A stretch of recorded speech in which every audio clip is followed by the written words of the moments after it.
Old Testament, so it is, and about halfway through the Old Testament. It might actually be an idea for your homework to read the book of Nehemiah. It'll get you ahead of me, hopefully, and you can delve into that. But that would be a good exercise for you to do just in your quiet time, at your own pace, is just go through this whole book of Nehemiah. And really, I feel personally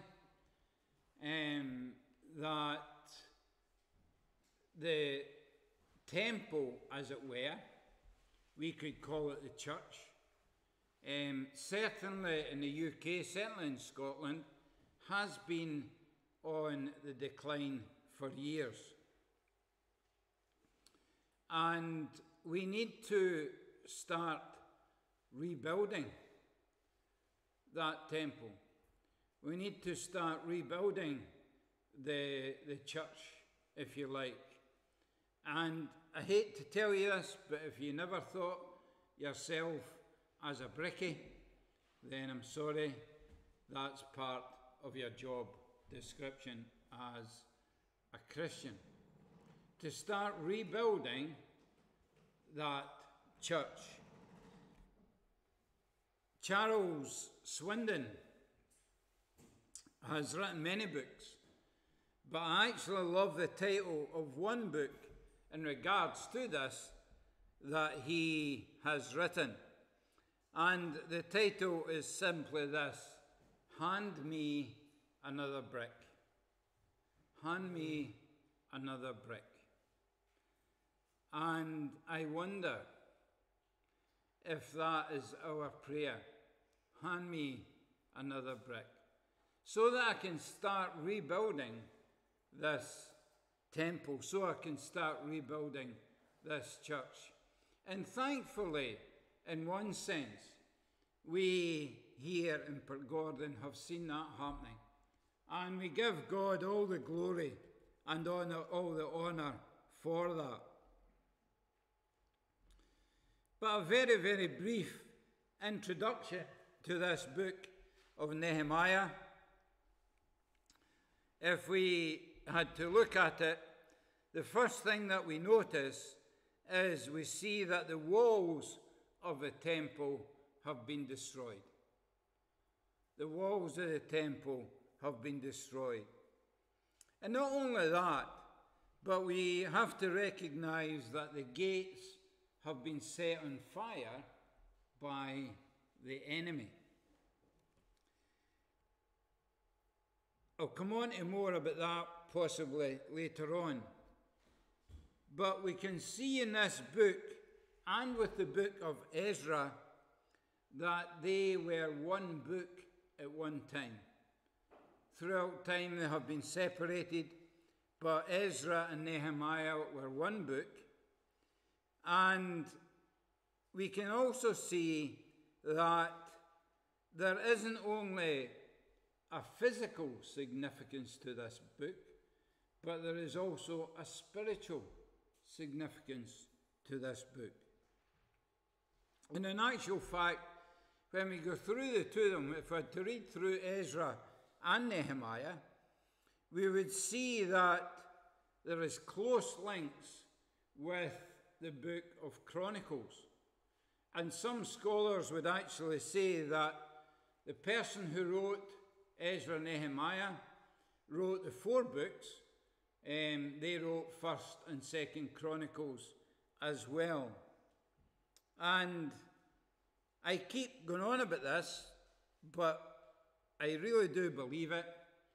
If you look in Nehemiah, there is the Chronicles, there is the concept of humility, and there is the concept of revival as well.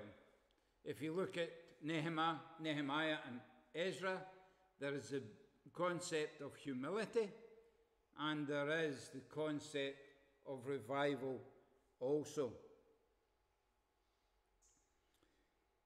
That being said, one thing that we do recognise is that Jerusalem, the temple, if you like, Christianity of that day, was in a terrible, terrible state.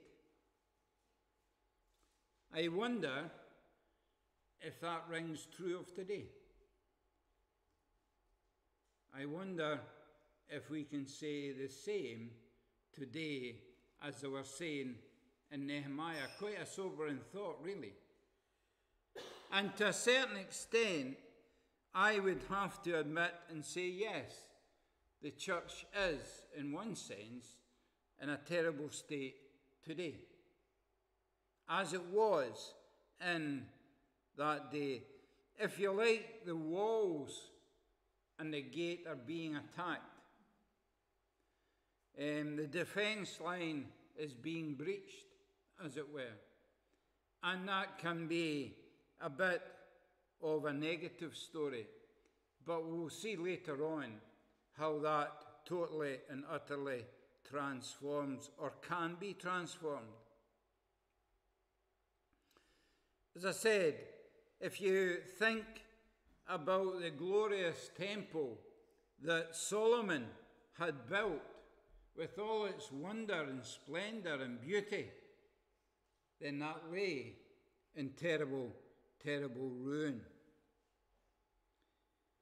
Jerusalem was at serious risk of being listed as a forgotten city, apart from its historical records.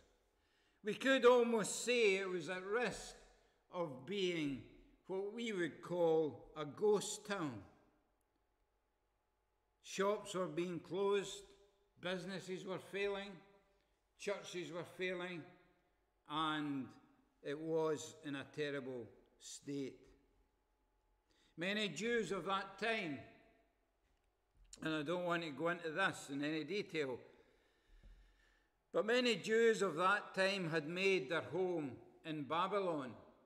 And we actually know what Babylon stands for. And they had been thrown out of the promised land. I'm going to show my age at this point, because I don't know how many of us remember the song by Boney M. By the rivers of Babylon, there we sat down. Yes, we wept when we remembered Zion. By the rivers of Babylon, there we sat down. Yeah, we wept when we remembered Zion. There the wicked carried us away in captivity, required from us a song. Now, how shall we sing the Lord's song in a foreign land? What that song by the rivers of Babylon refers to is living in a repressive society and longing for freedom. Living in a repressive society and longing for freedom. Just like the Israelites in captivity. You know, there are so many today who are living in a repressive society and just looking for that way to get freedom. If you like, we are living, those of us who are Christians, we believe that we are living in a foreign land. This isn't our home. This will never be our home. Why? Because our home is in heaven. And we are just passing through. But as we pass through, as Morgan was saying, as we pass through, what we need to do is try and look at others and try and bring them with us. And that is part of our remit as a Christian. That is part of our calling. We could say that in the Babylon and Israel, there was a remnant. The word remnant just simply means a small group. There was a small group left to see this restoration in this area. Praise God, there is a remnant still left in our society as well. And guess what? You're part of that remnant. Yes, we might be in a foreign land. Yes, the walls might be getting breached. Yes, the enemy might be closing in, but praise God, there's a remnant left, and we are part of that. We are part of that. Isaiah chapter 10, verse 21, it says this, the remnant shall return. The remnant shall return.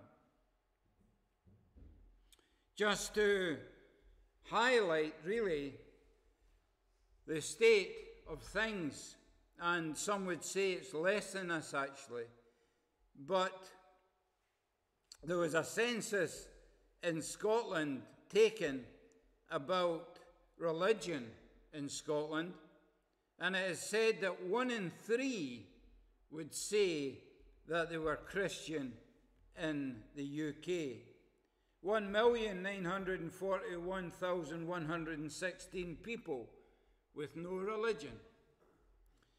1,717,871 people would say that they're attached to the Church of Scotland.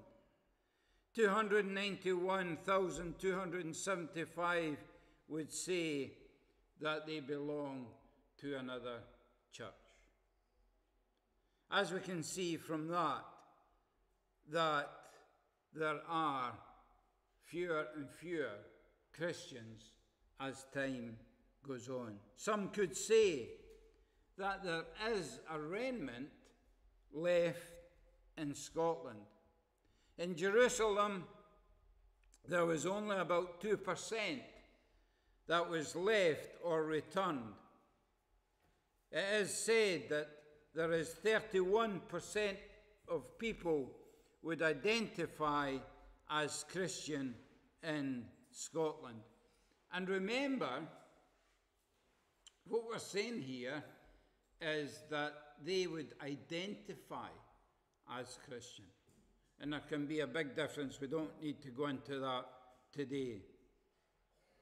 So really, we can see the state of the church in the biblical time, and it was in a pretty sorry state. Sadly, we have got to confess that even today, in some areas, we give God thanks, some parts of the world, that the church is growing, but sadly, there are some areas that it's in decline. And how we need these walls to be built again. If there ever was a time that was ready for the restoration of the church, then the time, I believe, is now. And we need to start building. But verses 1 to 4, let's have a look at verses 1 to 4 very briefly. If we look at these few first verses, then it does tell us the condition of the temple walls. They are in a state of disrepair, and the gates have been set on fire. You see, when this happens to a city, it has a twofold effect. The first is that the city is at risk of coming under attack and being taken over by the enemy.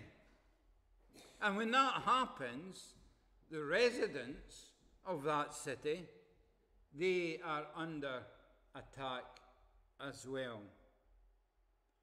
Without that defense, then there is absolutely no shadow of a doubt that disaster will come. And we see this in this first few verses. If we had to take time to read it, we've not got time this morning, but if we had to take time to read it, then we would see how disaster came to that city and that church.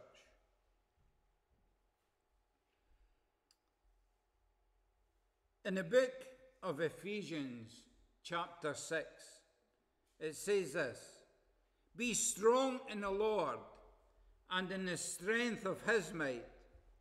Put on the whole armour of God, that you may be able to stand against the schemes of the devil. For we do not wrestle against flesh and blood, but against rulers and against the authorities, against the cosmic powers over this present darkness, against the spiritual forces of evil in the heavenly places. Therefore take up the whole armour of God, that you may be able to withstand in the evil day, and having done all, to stand firm. Stand therefore, having fastened on the belt of truth, and having put on the breastplate of righteousness, and as the shoes for your feet, having put on the readiness given by the gospel of peace. In all circumstances, take up the shield of faith, which you can extinguish all the flaming darts of the evil one. And take the helmet of salvation and the sword of the Spirit, which is the sword, which is the word of God, praying at all times in the Spirit with all prayer and supplication. To that end, keep alert with all perseverance, making supplication for all the saints, and also for me." You know, if we drop our defences, and when the enemy comes to attack, we will be at risk. I've seen it twice or three times this week. When the enemy comes, if we've not got on the armour of God, then we will be at risk. I've heard people saying, and I don't agree with this, I'm sorry if I offend you, but it's just my thought, because I totally don't agree with this. I've heard some people saying, put on the armour of God every morning. No, just don't take it off. Sleep with it. Just don't take it off, because even when you're sleeping, guess what? You can still come under attack. So don't take it off at all. If you do, then your walls can be breached. Your personal gates, as it were, can be set on fire. And then we are at risk of succumbing to the enemy.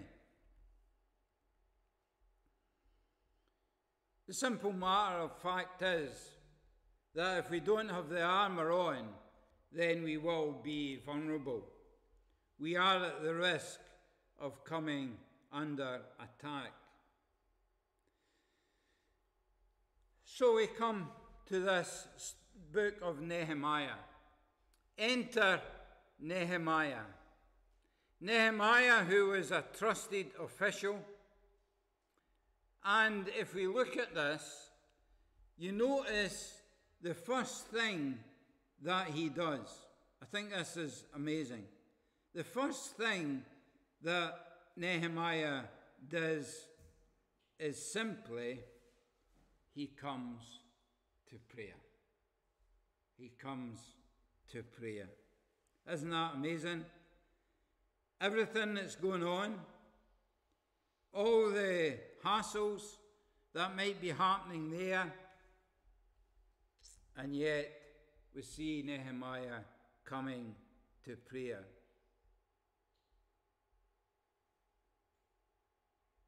Just when we think about Nehemiah, we need to realize that this man, who was a trusted official, would have been somebody who was reliable. That was part of his qualification. He was reliable. Not only was he reliable, but he was truthful as well. And you know, that is one of the qualifications that is needed for a leader. I don't know if we've ever thought about that. But he was reliable and he was truthful. You know, it's the same as us. If we are to rebuild the walls of our own life or that of the church, then we need the same qualification. We need to be reliable and we need to be truthful. Colossians 3 verse 9 says this, quite clear, and how can we miss it? Hits us in the face, to be quite honest. Do not lie to one another. Can't argue with that, can we?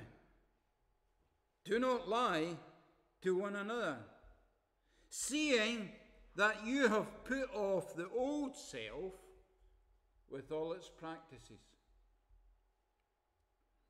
If we claim to be Christian, then we have put off the old self. We looked at that before. And we've put on the new self. And part of being the new self, part of being Christian is this: don't lie to one another. Be reliable and be truthful. And then we can see in James 3 verse 17 how there should be a change before this rebuilding starts. We need to be wise and truthful, because James 3 and 17 says this: but the wisdom from above is first pure, then peaceable, gentle, open to reason, full of mercy and good fruits, impartial and sincere. Quite a list, and quite, if we be honest, something that we could find difficult to live up to. But it's there so that we can aspire to this. So we see that the problem has been identified. And the problem that we see is that the temple is lying in ruins. A person has been appointed to be the leader of rebuilding those walls. And then we see a prayer going up.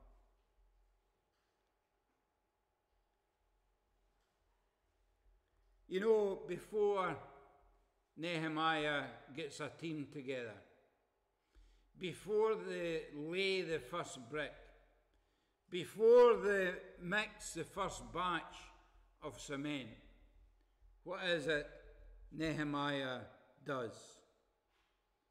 He comes before God in prayer. And that must be the first and most important thing that we do. When I look at revivals down through history, when I look at revivals in the scriptures, then the first thing that I read about is that the folk who saw revival, they went for prayer. They spent a good number of months. They spent a good number of years even in prayer before they saw the walls being rebuilt. Just a thought actually on leadership, and it is from a guy who I really enjoy his stuff. red path. And this is what he says about leaders. Leaders must prepare themselves for difficult work, because it won't be easy.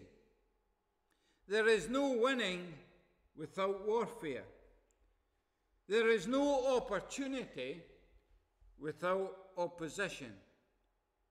There is no victory without vigilance. For whenever the people of God say, "Let us arise and build," Satan says, "Let me arise and oppose." Hence why it is so important that we come into the prayer room first of all. Leaders must have a big vision. Leaders must have a big vision. And Nehemiah had a big vision. And that vision was to rebuild that glorious structure, that glorious church, that glorious temple. His mentality seemed to be, through me, God is going to correct a problem that's been around for 150 years. Through me, God is going to do something that completely failed before. We as a church must have a vision. We as a church must have a goal that is big enough. I love those words of Scripture. I think it's in Leviticus, where it says, extend your tent pegs. Extend your tent pegs. Don't draw your tent pegs in. Sadly, some churches are doing that at the moment. They're drawing their tent pegs in. But what God is saying, extend them in anticipation of what's going to happen. Because He is the God of the universe. And He can bring blessings, and He will bring blessings, as long as we are dreaming big enough for that. So verses 4 to 11, and we won't spend much time on this today. We might come back to it another day, but simply to read from Nehemiah chapter 1, verses 4 to 11. As soon as I heard these words, sometimes it's hard to read them. As soon as I heard these words, I sat down and wept and mourned for days. As soon as I heard these words, I sat down and wept and mourned for days. And I continued fasting and praying before the God of heaven. And I said, O Lord, God of heaven, the great and awesome God, who keeps covenant and steadfast love with those who love Him and keep His commandments, let your ear be attentive and your eyes open to hear the prayer of your servant, that I now pray before you day and night for the people of Israel, your servants, confessing the sins of the people of Israel which have sinned against you. Even I and my father's house have sinned. We have acted very corruptly against you and have not kept the commandments, the statutes, and the rules that you command your servant Moses. Remember the word that you commanded your servant Moses, saying, if you are unfaithful, I will scatter you among the peoples. But if you return to me and keep my commandments and do them, though your outcasts are in the uttermost parts of heaven, from there I will gather them and bring them to the place that I have chosen to make my name dwell there. They are your servants and your people, whom you have redeemed by your great power and by your strong hand. O Lord, let your ear be attentive to the prayer of your servant and to the prayer of your servants who delight to fear your name, and give success to your servant today, and grant him mercy in the sight of this man. Amen. Thanks be to God for the reading of his word. I'm not sure if you're like me. When I read this, boy, did it challenge me. Boy, did it challenge me. Have you, have I, mourned and wept for days for those who are lost? Have we cried to the Lord? Have we fasted for days for those who are lost? Some people might say, I'm really needing to fast, but that's another story. But I wonder if that is and has been a challenge. I wonder if you have ever had the compassion, the love for revival. I wonder if you've ever had the compassion, the love to see the church being rebuilt. I wonder if you've had the compassion or the love for that individual who is in a lost state. Nehemiah did. What was Nehemiah's response? He wept for days. You see, God knew the situation, and he needed someone that was willing to work for him. But praise God, he didn't ask Nehemiah to do it alone. Praise God that he did give Nehemiah help. God isn't asking us to be that lone ranger. He's asking us to help each other. As I was saying before, if you want good guidance for leadership, then again, this is a good book for that we find in Nehemiah. It's a very good book to read. But actually, at the beginning, we see the prayer that some would call Acts prayer. We spoke about that at the Bible study, I think, where it's A for adoration, C for confession, T for thanksgiving, and S for supplication. And we see that really being played out here. Why?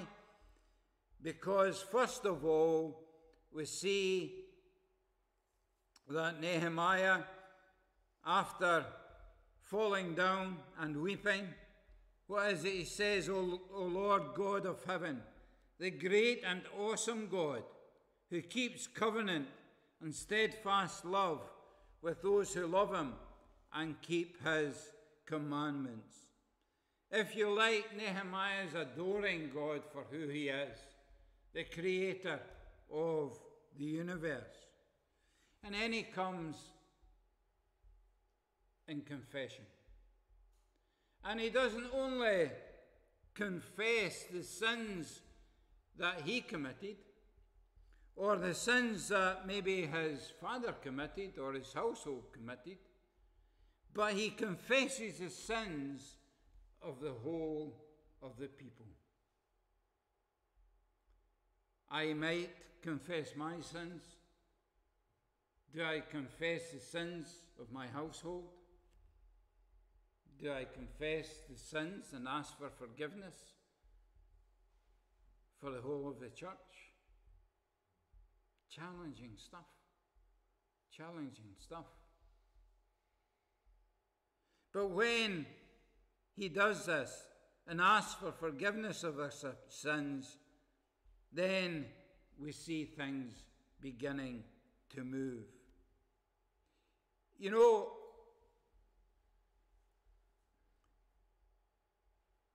I suppose in one sense, this is a word for leaders of the church. This is a word for ministers, pastors, leaders, whoever it might be, that we need to pray. We need to ask for forgiveness, not only for ourselves, but for those who we are connected with in whichever way we might find. And another point that we see about this prayer, I think, and we see how it's connected to the book of Chronicles, is the whole aspect of humility. Nehemiah doesn't go up there on the top of the highest point and shout it from the rooftops. Now he goes down on his knees. He goes down on his knees. And he starts crying before God, weeping before God for the people that he is part of. He recognizes his position in comparison to who God actually is. And then we come to the last part of the Acts prayer, and that is supplication. Supplication is asking or begging for something or something. And again we see this in here, that Nehemiah comes and begs before them. He says, remember the word that you commanded your servant Moses, saying, if you're unfaithful, I will scatter you among the peoples. And here it is here. But if you return to me and keep my commandments and do them through your outcasts are in the uttermost parts of heaven, from there I will gather them and bring them to the place that I have chosen to make my name dwell there. He comes begging. He comes in supplication. And God reminds him of that promise. That promise that if he is faithful, if he's faithful to God and he keeps the commandments, then the outcasts are going to be brought back. Those who are living in Babylon are going to be freed and brought back. I do believe this is going to happen in the time in which we live, that those who are living, as it were, in Babylon, those who are living a sinful life, those who may have wandered away from church, those who have wandered away from Christ, I do believe God is going to bring them back. But, and here's the crux, are we willing to be like Nehemiah? Are we willing to stand or kneel in humility and cry for those people who are lost? Who was it that said, if the backsliders return, there's going to be another revival? I think can't remember who it was that said that. Billy Graham, maybe. If those who have backslidden from his campaigns return to Christ, there's going to be another revival. If those who have left the church, they have seen how terrible the walls have been breached. They have seen how the gates are on fire. They've ran scared. They've ran frightened. Yes, maybe they've even let their guard down. Maybe they have taken off Maybe they have taken off the armour of God and came under attack. If we are like Nehemiah and his leaders, and we come before God in prayer and supplication and confession and adoration, God will honour that. I am convinced it. And maybe today it is a call for that. Maybe it's a day, maybe today's that call for us to start crying, start weeping for those who are lost. They can't do it for themselves. But guess what? The remnant that's left can do it. And that part of that remnant, I believe, is sitting here in the village hall in Pergordon. Let us continue to pray for the lost. Let us continue to pray for those who have backslidden, and pray that they will return, not to us, not so that we can count numbers. No, it's not about that. But return to their Lord and Saviour. Return to their first love. Before we sing our last hymn, let's just come before God in prayer.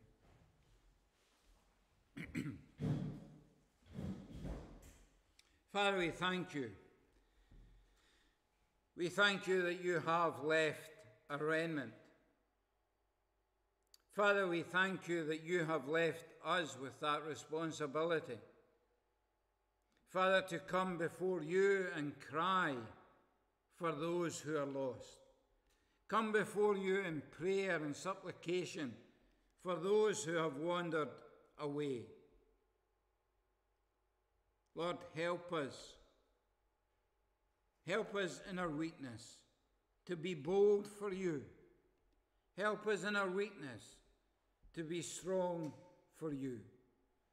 And for it, Lord, we ask, like the parable of the lost sheep and the lost son, we ask that those who are lost will return. And we ask this in Jesus' precious name. Amen. We're going to close. Those who are able to stand and sing Glorious Day.